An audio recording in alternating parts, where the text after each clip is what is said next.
Welcome to NPS's Discover NPS Day.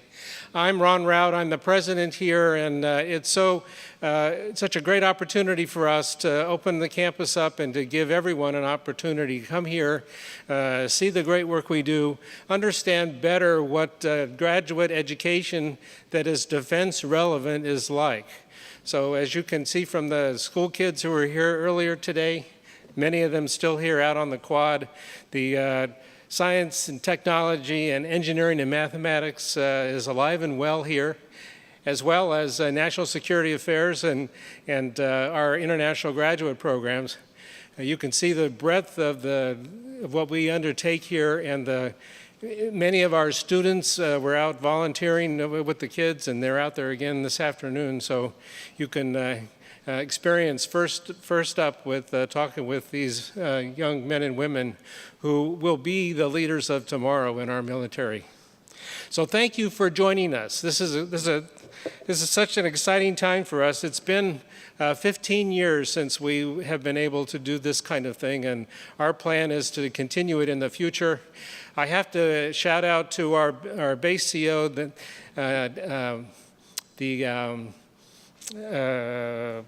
Naval Support Activity Monterey, NSAM. I'm trying to get beyond the acronyms here. Captain Wiley, thanks very much for you and your staff and the work you've done here.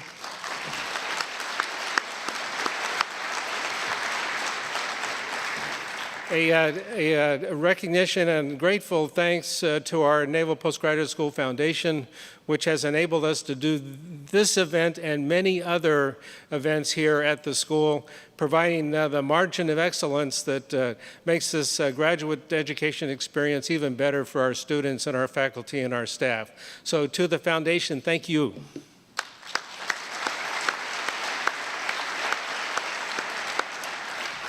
And I can't say thanks to all of them because they're not here in the building right now, but to Al Scott, who is the chairman of our Discover NPS Day, because he is such a good director of our International Graduate Programs Office and does a great job with our International Day here, we thought he would be the natural guy to expand our horizons. And Al, if you're here, please stand up and let us thank you and your staff.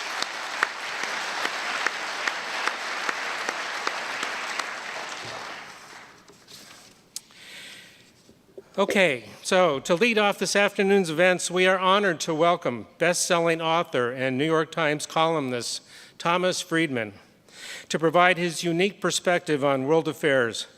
Mr. Friedman's participation reflects the connections to our world-renowned faculty at NPS that we have with eminent scholars and thinkers both within the United States and internationally. Mr. Friedman's a very special guest and a good friend of NPS. Thomas Friedman has been a journalist for nearly 40 years, beginning with his service at UPI in the late 1970s, and since 1981, serving in a range of capacities at the New York Times.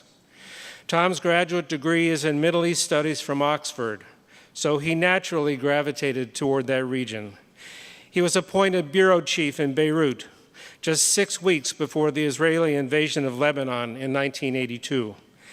And he's covered events in that troubled region throughout the 1980s, earning 2 Pulitzer Prizes for his international reporting.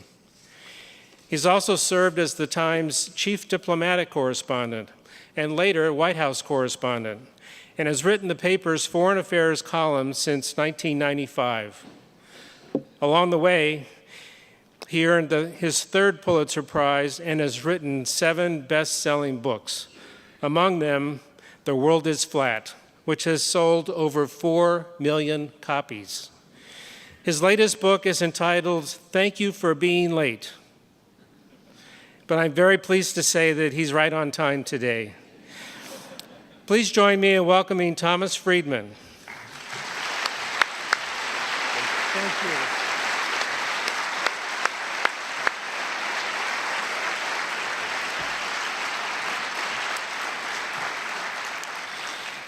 Tom expressed his preference for a conversational format in which you, the audience, will shortly be invited to participate with your questions.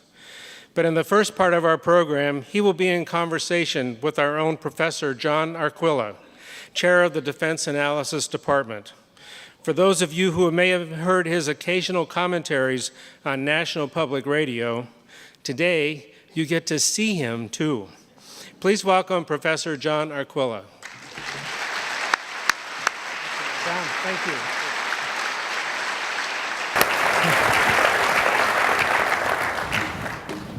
And let me join the Admiral in thanking all of you for being here to do a little more discovering of NPS. In this session, you'll discover that we have some very wonderful friends, among them certainly one of the leading journalists of our or any time. When I think about Thomas Friedman, I also think about Walter Lippmann, who for decades looked at the world and helped all Americans understand it. And Tom has been doing that now for a very long time, and I think just getting better and better at it. So thank you so much for being here. You're just recently back from a trip to the Middle East. I read a wonderful article about a long interview you had with the Crown Prince in Saudi Arabia. And you also traveled on another trip to air bases with General Goldfin of the Air Force. So why don't we begin with the fresh memories from that recent trip? Well, first of all, thank you for having me. And Tab Murat, thank you, and all you folks coming out. I have to give a shout out to my friend Bill Warner, who first introduced me to NPS and the great work of the foundation. So it's wonderful to be here. Well, let's start with Saudi Arabia. What was it, early November, you saw all these things happen in Saudi Arabia. The Prime Minister of Lebanon resigned from there. 200 princes and business people were rounded up and thrown into the gilded cage of the Ritz-Carlton Hotel on corruption charges. And we started to see some really unusual things happening there. So I had interviewed the Crown Prince a couple of years ago. I emailed him. I said, would you like to have a sit down to tell me discuss what's going on? I was actually in India at the time, and they invited me to come to Riyadh, and I did that. My big takeaway is that I think the best way to understand what's going on in Saudi Arabia today, John, is think of it as a three-ring, I don't want to use circus to diminish what's going on, but there's sort of three big rings going on. So in one ring, you have a 32-year-old crown prince, son of King Salman, who really is not well, and so he's the effective ruler. So he's 32, he's half my age exactly, as I pointed out to him,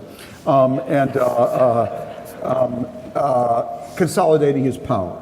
And he's doing it through a set of domestic initiatives that basically says we can no longer afford to build our whole economy around oil. We're going to have to sell shares in our oil company. We're going to have to transform education here. We're going to have a completely different domestic bargain. And as part of that, Saudi Arabia was losing about 10% of its budget every year to corruption. So that was fine when oil prices, it wasn't fine, but it was tolerable when oil prices were $103 a barrel. When it's $50 a barrel, it was simply unsustainable. And especially when 2/3 of your population is under the age 30. So you have a huge demographic, bubble, coming of age there. And so they arrested 200 princes and business people, brought them to the Ritz-Carlton, confronted them with evidence of their corruption, and they're basically going through a process of getting them to sign over their assets to the government.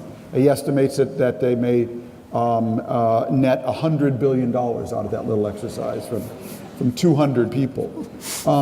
I think the issue there is this was industrial-sized corruption. This was not a little bag of money behind the milk carton. So basically, the question here, though, is I think it's very important how this process proceeds and concludes. If it's done in the context of some transparency and rule of law, then I think it will enhance his legitimacy. But if it ends with opacity and no rule of law, I think it will really inhibit future investment in Saudi Arabia, because a lot of people are going to say, I just want to get my money out of here, And so I think something very important is at stake on that agenda. On the other agenda, in foreign policy, he is basically adopting a much more aggressive regional foreign policy at a time when Iran today actually indirectly controls 4 Arab capitals: Beirut, Damascus, Baghdad, and Sana'a. So from a regional point of view, if you're the leading Sunni power, you look out around and you realize Iran today, the Persian Shiite government there, basically now controls 4 Arab capitals around you through proxies. And they've been able to do it wholesale, not retail. They've been able to extend their influence without paying that big a price. And so he's adopted a very aggressive foreign policy. We saw that in him trying to remove the prime minister of Lebanon, to remove the cover on the Iranian government there, and fighting this war in Yemen, and also taking on the Qataris. So all of those would be interesting stories to me.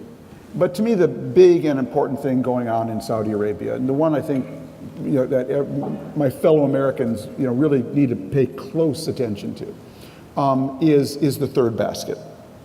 So as Admiral said, I actually started in the Middle East in Beirut in 1979.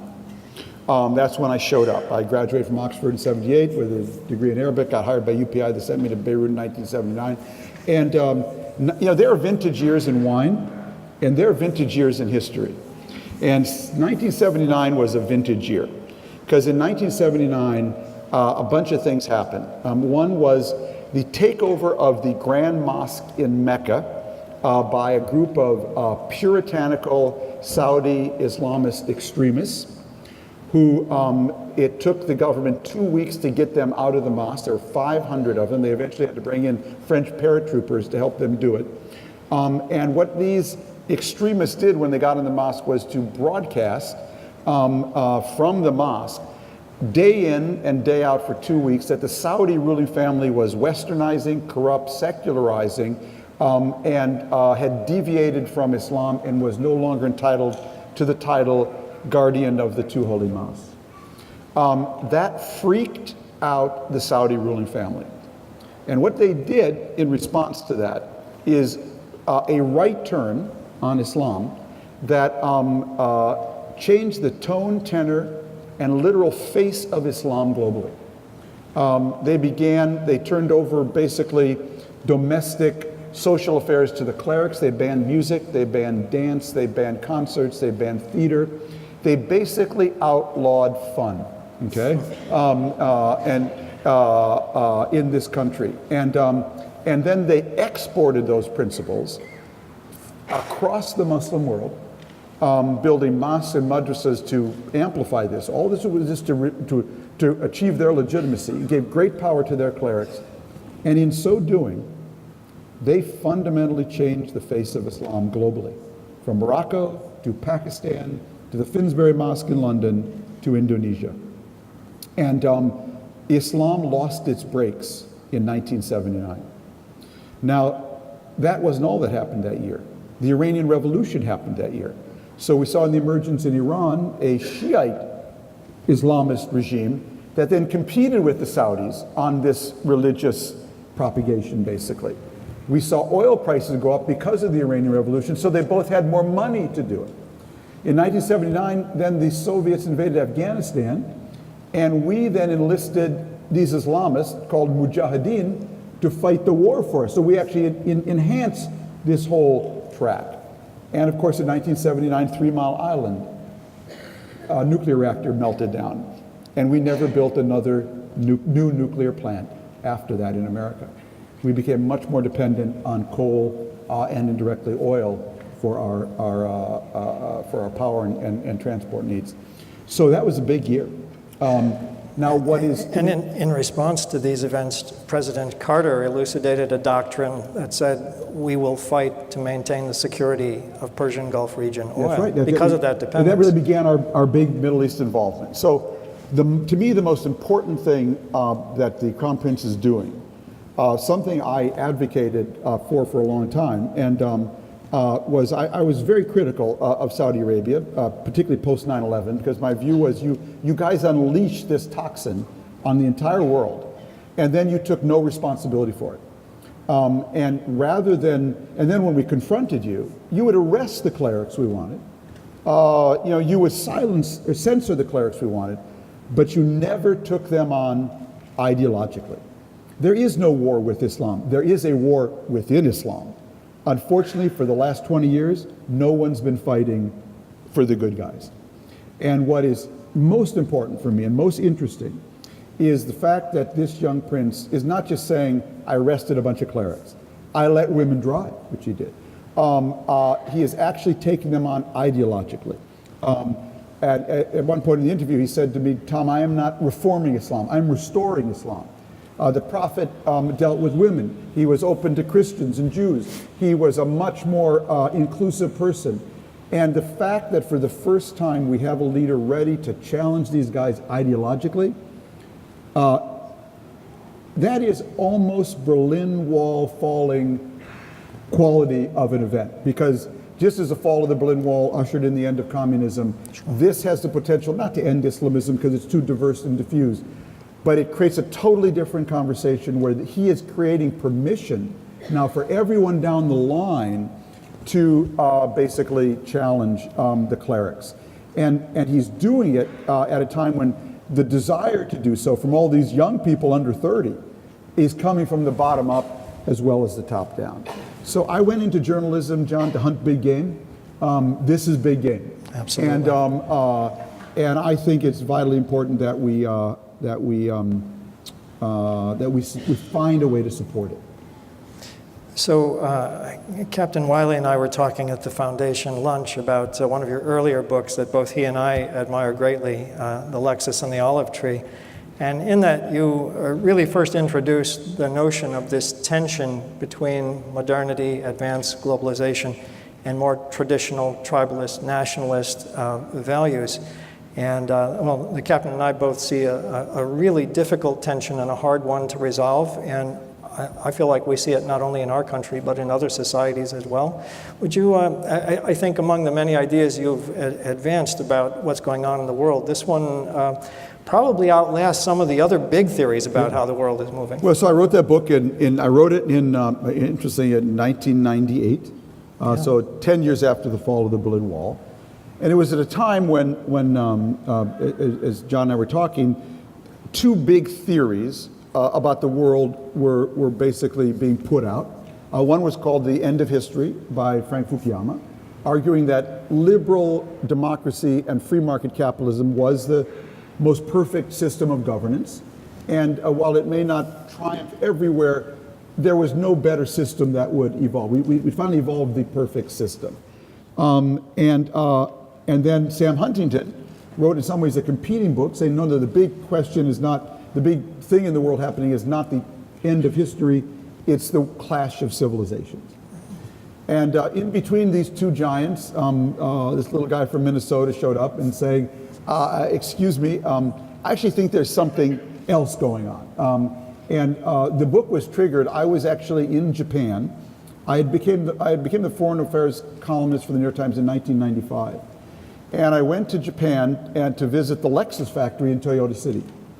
And I was blown away. This was 1997, 98, I guess, when I went there, because now it seems silly, but I was there watching robots build cars. In 1997, that was like really cool. And there was the thing that amazed me most. They had a robot that would do the seal of the window, the front window. And when it got done doing the seal, I was just mesmerized by this, so I never forgot it. There would be a little drop of sealant left hanging from the finger, robotic finger to do it, and a wire would come across and snip it off. And I thought, all right, now I've really seen everything, you know. Anyways, I got on the bullet train from Toyota City to go back to Tokyo, and going 200 miles an hour on this bullet train, having just visited the world's most advanced car factory, building cars with robots, and I was reading the Herald Tribune. And there was a story there about how then State Department spokesman Margaret Tutwiler had made some statement that at the UN got both Israelis and Palestinians mad. And I was reading that story and I just started thinking, these people who I just visited, they're building the greatest luxury car in the world with robots. And these people in this story, who I lived with so long, the Arabs and Israelis, love so much, know so well, are still fighting over who owns which olive tree. And I wrote a column called The Lexus and the Olive Tree, and it became I then fleshed it out with a book, and the argument was that if you really want to understand international relations today, it's actually about the interaction and clash between these two grand forces. That is, the olive tree is everything that anchors us in the world. It's identity, sect, tribe, family, religion, community. And these things are important. We need our olive trees. And this new thing called globalization that was really reshaping the world at a speed, scope, and scale we'd never seen before. And that sometimes our olive trees would emerge and really burst in through that globalization layer, and other times they would come up to it and be turned down. And in writing that book, I also included probably the column that I've actually generated more academic articles than anything I've ever written then or since. And it was what I called the Golden Arches theory of conflict prevention. And I pointed out that at the time, no two countries that both had McDonald's had ever fought a war since they each got their McDonald's. And so the academic community went nuts over this. And So does this mean that our next Secretary of State, if we need a new one, should be Ronald McDonald? Ronald McDonald, he's got the juice, John. So now there have been exceptions since Kosovo War, whatnot. But what I was really trying to make a point of was that the restraining power of globalization. That it doesn't mean you would never go to war again, but once you're plugged into the system, what it did mean is that the cost of going to war became vastly amplified. That's why I meant that sometimes the olive trees, they came right up to the system and then they turned back. And occasionally they burst through it. And I simply use McDonald's as a proxy for being plugged into the system. Well, there have been a few exceptions, but that theory's actually held up all this time, pretty much. If I'm 98% right for social science, that's not bad. And not good for physics, but social science, it's okay. And so to me, it's about the interaction between these two things. Yeah. And I think that's still, for me, the best framework I have to understand things. Well, for me too. And when I think about the rise of things like far rights in Europe and elsewhere in the world, and indeed, much of the conflict we see is of this traditionalist resistance to modernity. Yes. And just one small statistic for the audience. I'm a professor on the stage. Please. So, there were 30 wars going on in 2010. Today there are 40 wars going on.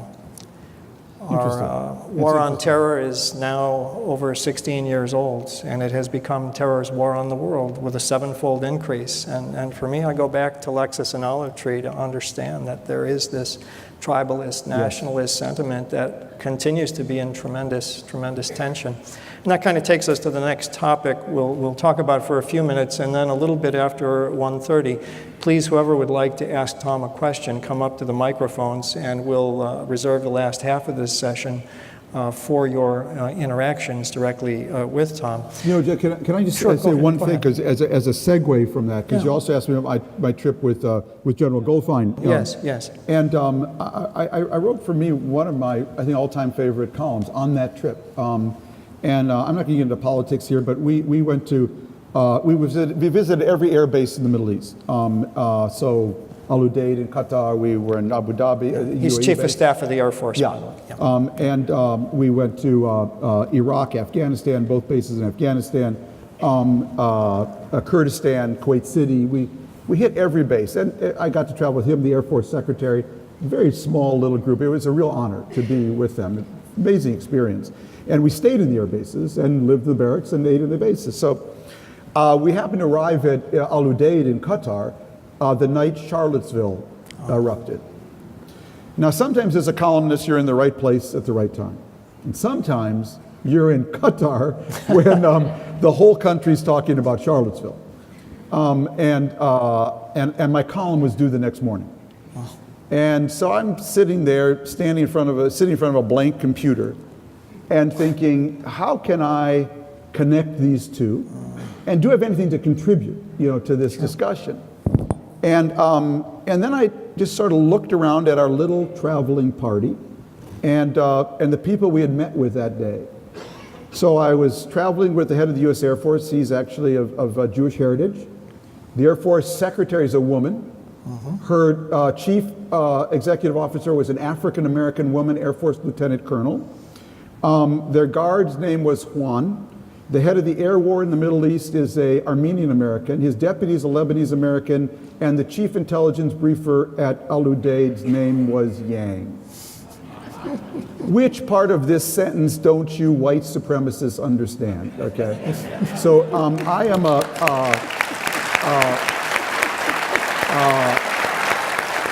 So I describe myself in that article as a pluralism supremacist, okay?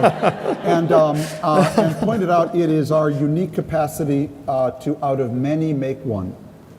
And the unique capacity of that part of the world to not be able to make out of many one without an iron fist. That really defines us and is such a source of power in this age of the Lexus neology. And we must never forget that. Amen. Yeah.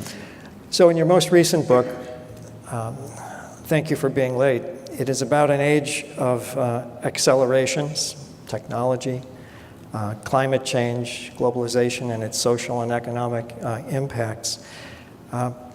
There is, I think, a challenge in keeping up with these accelerations. And I think before we get to questions from the audience, I'd like you to explore a little bit what you think our chances might be in this country of keeping up with these very radical changes at a time when there are sharp debates about climate change itself, about the merits of globalization versus a more nationalist approach to economics. And of course, social fissures are a significant part of our society. So let me do a little mini lecture on the thesis of that book that would maybe can set up the questions. So let me start by sharing with the folks here, particularly the NPS staff and students, how I look at the world. So I'm a student of defense analyst Lynn Wells, and Lynn has a wonderful framing that I really embrace. And Lynn always says, never think in the box, and certainly never think out of the box. You must today think without a box, okay? So that really characterizes how I think about the world. I have no box, so I'm interested in everything, but I'm always arbitraging multiple different perspectives. So what Thank You for Being Late is about is that if you want to understand the world today, you have to understand we're in the middle of three nonlinear accelerations all at the same time with the three largest forces on the planet, which I call the market, Mother Nature, and Moore's Law. So Mother Nature for me is climate change, biodiversity loss, and population growth in the developing world. Put that on a graph, it looks like a hockey stick. The market is, to me, globalization, but not your grandfather's globalization. That was containers on ships and planes. That's actually flat to going down. It's digital globalization, the way everything's being digitized and globalized. And Moore's Law says that the speed and power of microchips will double every 24 months, and that's driving all of these things. So the way I like to think about it is that we're actually in the middle of three climate changes at once, not just one, because these are all climate changes. So we're in the middle of a change of the climate. We're going basically from what I call later to now. So when I was growing up in Minnesota in the 50s and 60s, later was when I could fix that lake, clean that river, repair that forest, save that orangutan. I could do it now or I could do it later. Well, today, later is officially over. Later now will be too late. So whatever you're going to save, please save it now, because later is officially over. That's a climate change. We're in a change of the climate of globalization. We're going from a world, or we've gone from a world that was interconnected to a world that is hyper-connected to a world that's interdependent. That is a climate change. And because in an interdependent world, you get a geopolitical inversion where your friends can kill you faster than your enemies. So if Greek and Italian banks go under, this room's half full. Wait a minute, Greece and Italy, they're in NATO, they're allies. Greece and Italy can kill you today, okay? And in an interdependent world, your rivals falling becomes more dangerous than your rivals rising. So if China takes 6 more islands in the South China Sea, personally, couldn't care less. If China loses 6% growth, this room is empty. So that's a climate change, when you are that interdependent with everyone. And lastly, we're going to change the climate of technology. Every company today can, and therefore must, because I live by the rule, whatever can be done will be done. The only question is, will it be done by you or to you? But just don't think it won't be done in technology. So every company that can, and therefore must, analyze, optimize, prophesize, customize, and digitize/automatize any job, product, or service. So what do I mean? With big data now and AI, as a company, I can actually analyze my data to a degree where now finding the needle in the haystack becomes the norm, not the exception. Sure. I can reveal trends I never saw before. I can optimize. I flew here on Virgin American. I'm sure GE was advising them every mile at what altitude to fly, because those GE engines on the plane are connected in real time through sensors to GE to get the optimal energy efficiency. I can prophesize. You've seen the IBM Watson ad. The repairman shows up at a high-rise building. I'm here to fix the elevator. The doorman says the elevator's not broken. The repairman says, I know, but it will be in 6 weeks and 3 days. So I can now do predictive maintenance and analytics. I can predict who will buy what, you know. I can customize. I can customize just for NPS students with a blue eye and a brown eye. I'm going to send this email to them. Sure. And I can digitize/automatize anything. So that's a climate change. That's a real climate change in business. You put those three together, and wow, you have a lot going on. So I sat back and I thought, well, what do you want when the climate changes? You want two things. You want resilience. You need to be able to take a blow. And you want propulsion. You don't want to be curled up in your bed, under your bed at NPS waiting for the climate change to end. You want to be out there. So then I sat back and I said, well, who do I interview about how to get resilience and propulsion when the climate changes?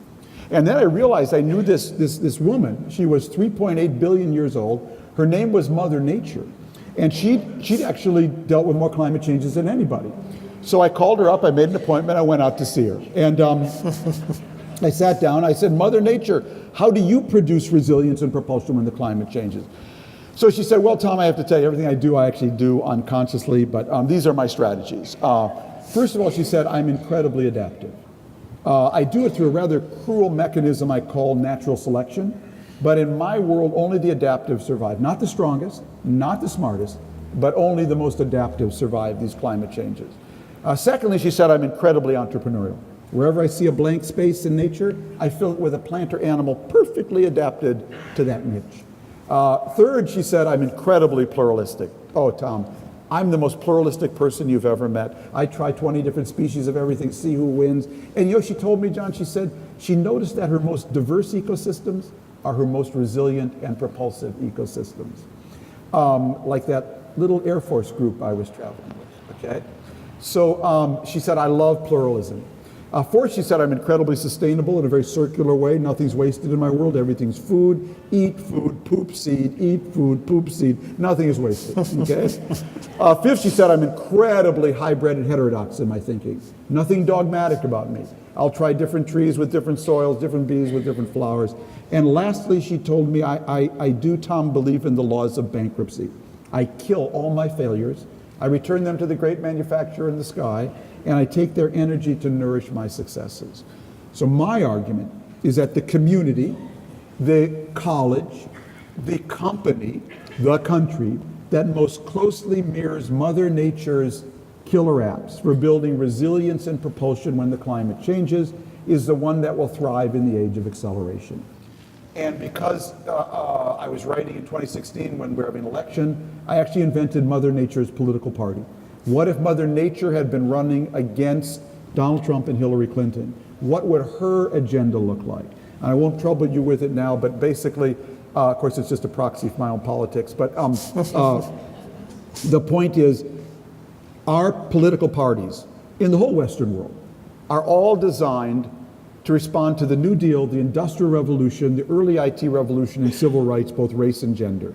And my argument is to be a relevant political party today is to actually help people adapt and build resilience and propulsion in the face of these three climate changes. It's a completely different agenda. It requires a completely different access of policy prescription. Sure. And I think we're in a transition from one to the other. And that's why all these political parties in Europe and America, they're all blowing up. Well, the Republicans think they're not blowing up because they're in power, but they're both, they and the Republicans, the Democrats, in my view, they're both brain dead, okay? Because they have not made this shift to this totally new agenda. Well, you can see why Tom calls himself a radical centrist. Thank you. Thank you. I don't see anyone at the microphone, so I'm going to go to one other topic that we Feel free to come to the mic if you want. Please don't be shy. Here comes somebody. Please. So why don't we take that, and I'll hold off on this other Tell question. me who you are and what you do. Please. I'm Tom Murphy, a faculty member here at NPS. Some people argue that the United States has been and it still is a force for instability. An example being the support we gave to the Shah of Iran, which led to the Islamic Revolution and a lot of downstream instability. Others argue the opposite. And one example they give is how we resisted the tyranny of the Soviet Union, for example, as imposed on Eastern Europe. What's your perspective on the U.S.'s role in stabilizing and destabilizing the world? On our best days, we're stabilizing. On our worst days, we're not. We're imperfect. We get caught up in our own frenzies. But on balance, I definitely feel we are a stabilizing force. That if you don't like a world of too much American power, you really won't like a world of too little American power. Because that'll be a world shaped not by actually Russia, not by China, in my view. It'll be shaped by no one at all. And so I think there's a lot at stake going on right now in how we maintain our strength as a country and our ability to project it abroad. We are not perfect. We make some mistakes. We make some big mistakes. But we do have a course correction mechanism. And I think on balance, we've been, and one just needs to look at, I think, the 60, 70 years since World War II, to say on balance, more people are better off in more places because of the projection of American power. It is curious that both President Obama and President Trump share a view of being much less interventionist in the world. Would you like to share a thought about that? Yeah, I think we ebb and flow. So we went through a period post 9/11 of deep intervention. I think we felt we went too far. We paid a huge price for mistakes there. And you're never going to go any farther than the American people want to let you go in the end. And I think the American people said enough is enough, and I think that was reflected by both candidates. Yeah, I'm Arlen Grossman. As a foreign correspondent, how do you feel about the state of foreign correspondence today? I mean, with newspapers shrinking, are we getting a good coverage from writers abroad and reporters abroad? Thank you. I'm going to repeat the question, make sure I got it. So basically, what's it like to be a war correspondent, and are we able to get to places we need to today to cover the world? Is that sort of the question? Turn Arlen's mic back on, please. Go ahead, Arlen. Yeah, I'm just thinking, with newspapers shrinking, with maybe less reporters abroad, is it different now than it was? That's a very good question. Yeah. So I was a New York Times correspondent in Beirut in 1982 during the Israeli invasion of Lebanon. And the main press hotel hangout was the Commodore Hotel in Beirut.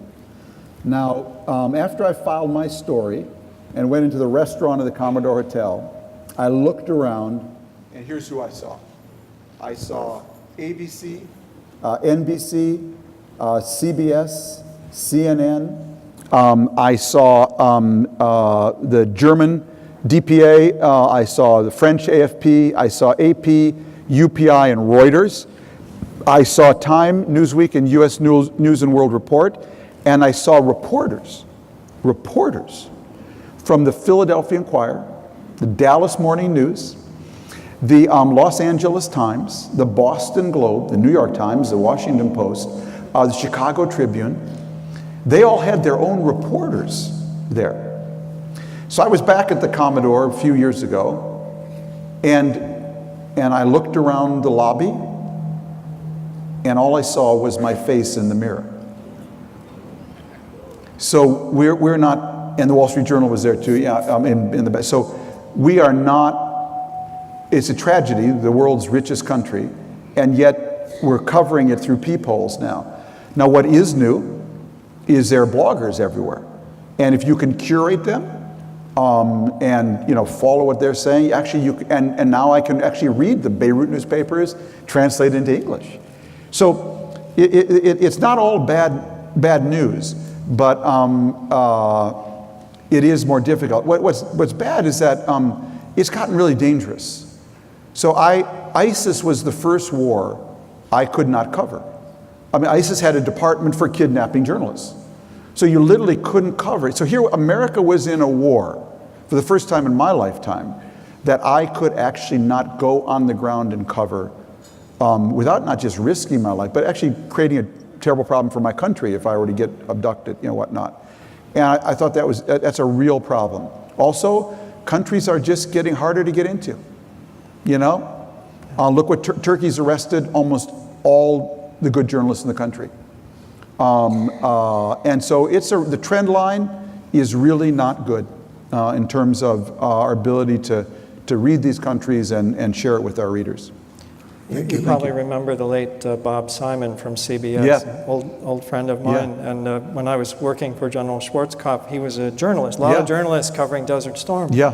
He managed to get himself captured by the Iraqis. And it ended up being some tremendous journalism that came out of that. But here is a bitter, bitter enemy. This is early 1991 now. Yeah. They treated him well. Yeah. They understood that this was, part of what went Now on. they in the chop world. your head off, Yeah, exactly. That's entirely Yeah. changed now. It's very, very sad. Yes, sir. Next. Hi, I'm George St. Clair, former science teacher and still seeker of truth.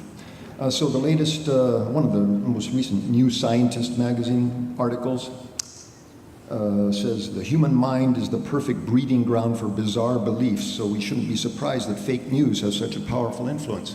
So that was a good segue to this question. Yeah. Since I've always valued your opinion, and so many people do. Thank you. How do we, as a society, cope with this? What I see as one of the most That's a serious really issues, important question. Thank you. especially at our topmost levels. It's a very important question, and I'm going to give you sort of three answers. At the very top level, when you have government officials lying, you need to call them out, and you can't get tired of doing that. You need to call them out every single time, because you do not want to get used to that. And it can be on simple things where a president says, boy, after I addressed the Boy Scouts, the head of the Boy Scouts called me and said, that was the greatest speech ever. And then the head of the Boy Scouts says, I never spoke to the man. It's the little ones and the big ones, because at one point, we have leaders with formal authority. My friend and teacher, Dov Seidman, likes to make this point. But the most important leaders also have moral authority. And if we find ourselves with important leaders who have formal authority, but no moral authority, because they have consistently lied, that may be fine when you're lying about meeting the head of the Boy Scouts, but when that leader needs to look into a TV camera one day and say, I had to bomb North Korea for these reasons, trust me. Trust me, the CIA that I called, as bad as the Nazis once, they told me the truth. Oh, you're going to have a real problem. And that's when you'll realize you've got a problem. Secondly, I urge everyone to get a subscription to the New York Times. And what I mean by that is, I don't care if it's the New York Times, the Wall Street Journal, the LA Times, the Washington Post, but there are many institutions in this country still dedicated to telling the truth without fear or favor as best we can, and we make mistakes. But when we make mistakes, we correct them. That is our ethic, okay? It's not that we don't make mistakes, but we do not represent one party. We're the ones who broke the story of Hillary Clinton's homebrew server, So in fact, we have a real problem sometimes with our more liberal readers, because they want us to be the opposition party, but we're actually not built to be the opposition. We'll take down anybody. And we've proven that, time and again. So, but buy and support quality news. And the third thing is, we need to teach digital civics to our kids starting in kindergarten. Okay, and And what I mean by digital civics is for them to understand from the first moment you put a cell phone in their paw, that this cell phone is connecting you to this thing called the internet. And the internet is an open sewer of untreated, unfiltered information. It is full of diamonds and gold nuggets and rubies. And it's also full of broken glass, rusty nails, and jagged cans. And if you don't build the internal judgment filters into your kids and citizens, so when they interact with this thing, if they just come and say, Mom, Dad, but I read it on the internet, as if that settles the bar bet, then we are going to have a deeply flawed electorate. So teaching digital civics, I think, is really important. That is literally how to teach a young person when you read something on the internet that says, that the Minneapolis Herald-Sun says Tom Friedman was once arrested for shoplifting when he was 15, that the first thing you do is not put that out, but check whether there even is something called the Minneapolis Herald-Sun. And developing that habit in young people, that's actually the first thing you do to triangulate, to think and research horizontally, that take nothing as fact just because it came on the internet. I think developing those muscles in our young people, extremely important. Yes, sir. Hi, Lee Henderson, semi-retired scientist, entrepreneur. My question is, over the next few decades, a combination of AI and automation are going to really transform the nature of what we do and how we do it. It's likely to disrupt the workforce and have lots of security implications. How do you see, or do you see, governments really thinking about this and preparing for it? Well, it's a very good question. It's one I often get. I'd give you a couple of answers. One is that, there was a study a couple of years ago that said that 47.3% of all current jobs will be gone by 2050.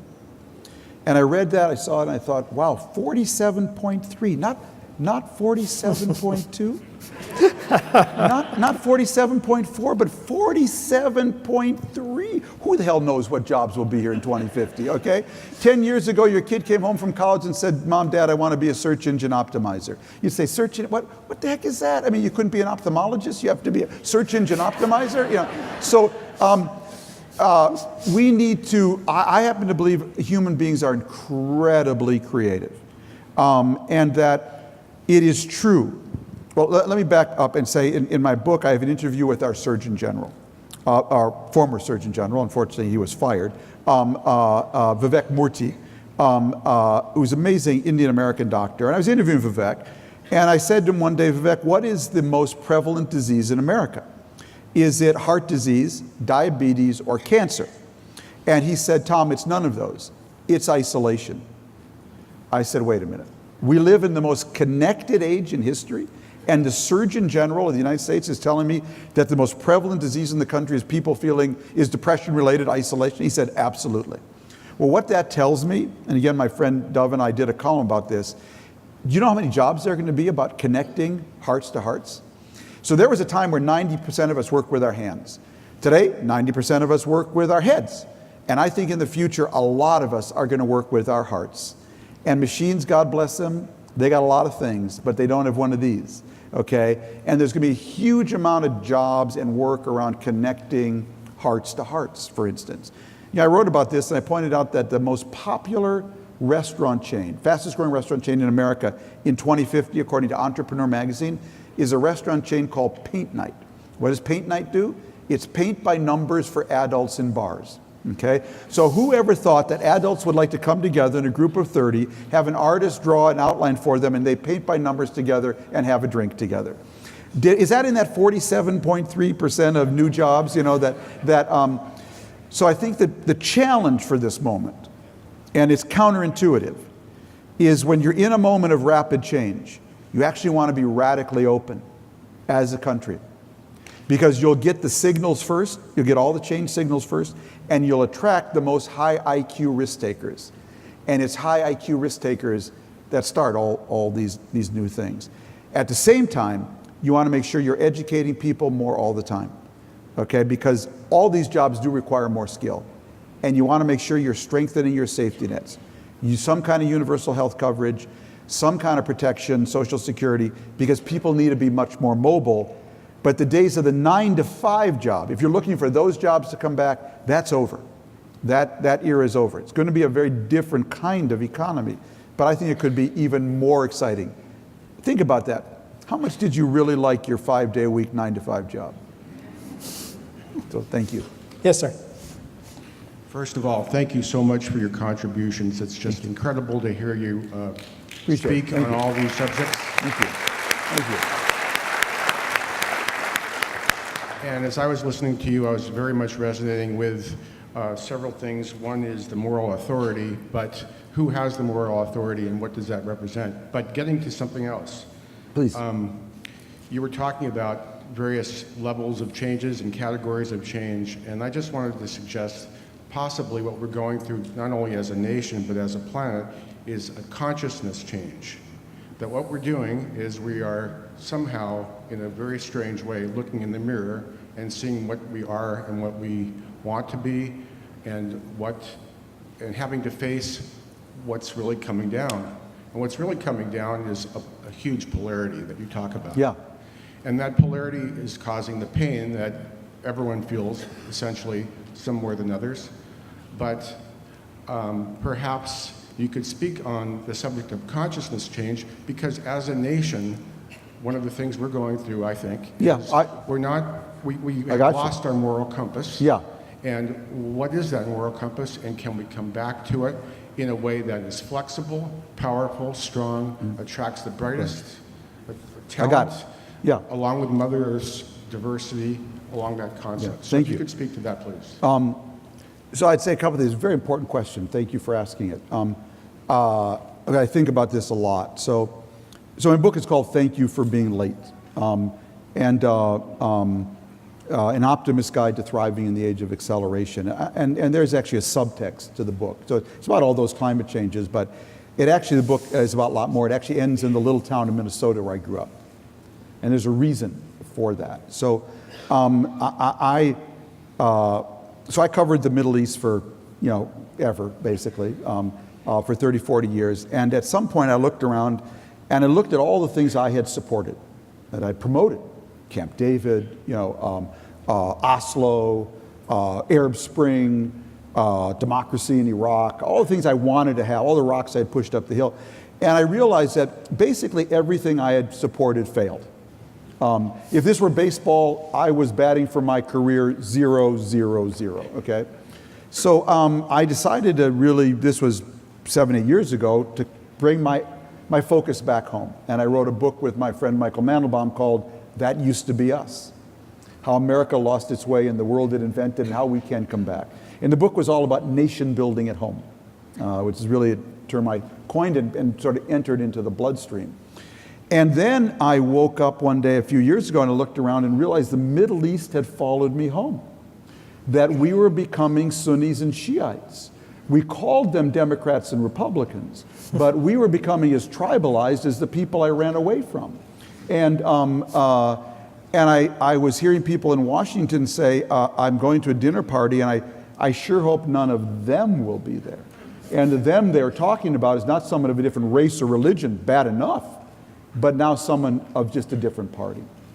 And so what I did was I took one more step back and went back to the little town of Minnesota where I grew up, because I had a wonderful memory of it. And it was an inclusive place, and it taught me the civic values that I then guided my journalism for 40 years. And I went back, first of all, to discover, did I just make it up? Was it just a gauzy memory, or was it real? And if it was real, where did it come from? And could I then share it back with people? And so the book is called Thank You for Being Late because it actually celebrates everything old and slow. And the theme of it is that the faster the world gets, the more everything you cannot download, the more everything you have to upload the old-fashioned way, good parenting to good child, face-to-face, good teacher to good student, good minister to good congregant, good government official to good citizen, all that stuff that you cannot download. but you have to upload face to face. That stuff matters more than ever now, okay? And I am, it's no secret, I am not on Facebook, I am not on Twitter. It's not a world I want to inhabit. I know who my friends are. They're not a thumb up or a thumb down. And anything said about me in 140 characters is a sign of the apocalypse. So, this is what I do. This is how I learn. You know, I think talking to another human being is also data. And I am here to celebrate being an old fart and doing everything old and slow. Okay. We are almost at the hour, so 2 more questions, please. Yes. Recently, the United States government forced RT to register as a foreign agent. Yeah. Considering the fact that, as far as I understand, RT is not in the top 100 media outlets in the country, and considering the fact that the response by the Russian government on their side was foreseeable, do you think the damage done to Russian independent journalists is worth what seems to be basically a symbolic gesture? Right. It's a very good question. I don't know enough about it, but I think I'm really glad you're asking that question. I hope other people are. It's just not an area I have an expertise in that I could give you the right weighting on it. I mean, thank you for asking it, but I can't give you a good answer. Sorry. Yes, ma'am. Rabbi Leah Novick, and in an earlier career, I was lecturer at the Berkeley Graduate School of Public Policy. Now I feel I don't know anything. What I'd like to add to your beautiful description of all the challenges is the whole issue of these mass migrations, the terrible tragedy of these millions of Syrians spreading out, a lot of them in Europe. Even a little country like Israel now has over 50,000 illegal African immigrants. And so my question is, I would really love to hear you talk a little bit about the impact of that exodus from Syria, not only on our hearts and our consciousness, but also on the life of people in Lebanon, in Jordan, and the surrounding countries, and how you see the future, if there is a future, in that whole part of the Middle East, obviously including Israel, Egypt, and so And you have 1 minute to do And that.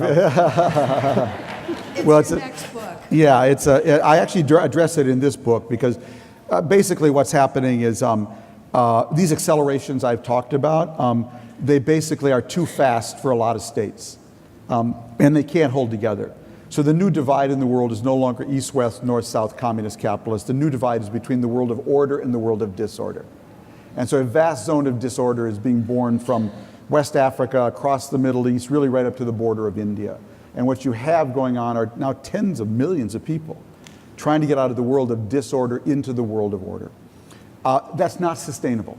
The world of order cannot take them, and we've seen the kind of populist, nationalist, xenophobic backlash that happens. I'm a radically pro-immigrant, person, but my immigration policy is I'm for a very high wall. I want to control my border with a very big gate. So I'm for, because what happens is if you overwhelm a society with too many immigrants, you get a backlash, too many immigrants that you can absorb in real time, so they can become citizens of your country, you end up with a real backlash. And I think this requires us to manage immigration, I think, intelligently, but it also is going to require, again, to invest in these zones of disorder, to create at least islands of decency and order and hopefully, spread out. Because it's one thing to say, and it's beautiful that we have an ethic of accepting immigrants, but actually most people would like to stay in their own country, in their own home, in their own village, eat their own food, listen to their own music, dress in their own culture. And it's as much an act of charity and compassion to enable them to do that as it is to say, now leave your home, come here and we're going to accept you and give you a job, but you're going to live in, 8 of you are going to live in a 2-room apartment. That's the best we can do. And we're just not thinking at all about how do we stabilize the world of disorder. I think it's a great NPS question. It's I think it's a huge strategic issue because otherwise they will swamp the world of order, and in a way that will, I think, really destabilize the world. So it's all about finding ways to anchor people in the world. There's just so many people today who feel unmoored. They go to the supermarket, the woman or man at the cash register is wearing a head covering, and it's not a baseball cap. They go into the men's room and there's a woman standing next to them at the urinal. They go to the office and their boss just rolled up a computer at their desk and it seems to be studying their job. And so all of these things are happening at once. Suddenly, you're being assaulted by all of these changes and people feel unmoored. And that's why my book ends in community, because I think the right governing unit for the 21st century is not national governments. They're too slow. They're too partisanized today to keep up with the pace of change. The single family at the other end is too weak. And so it's going to be the healthy community where you have a much higher level of trust and government moves at the speed of trust that I think is the right governing unit in the 21st century. But it's also getting people back connected with values. You know, one of my biggest memories of this trip I took with General Goldfein, we were actually in Al Udeid base in Qatar, and I was eating breakfast by myself. I went to the mess hall one morning, and I put my tray down.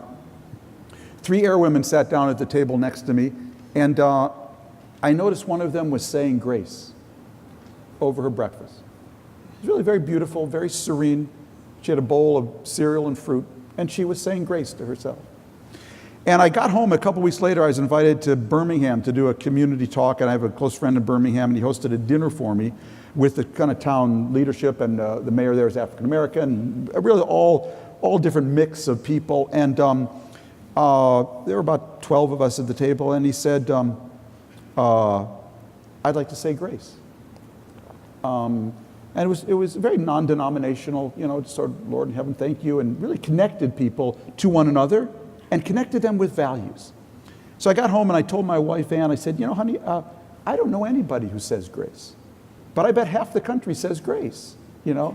And so I'm into saying grace now, okay? It's really, it's about, we need to get back connected to each other and to values.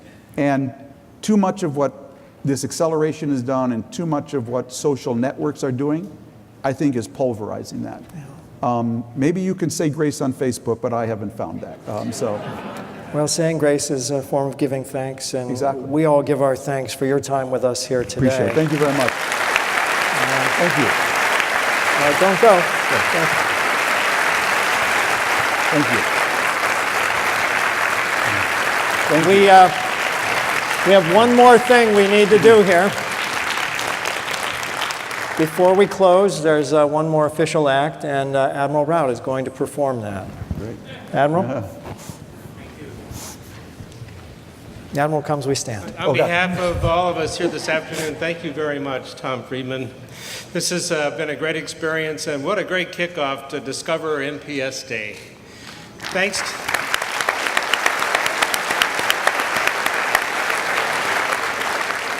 Thanks to you, for those of us in this room, this has become Discover Ourselves Day. That's great. Thank you. Thanks so much. Really appreciate it. Thank you.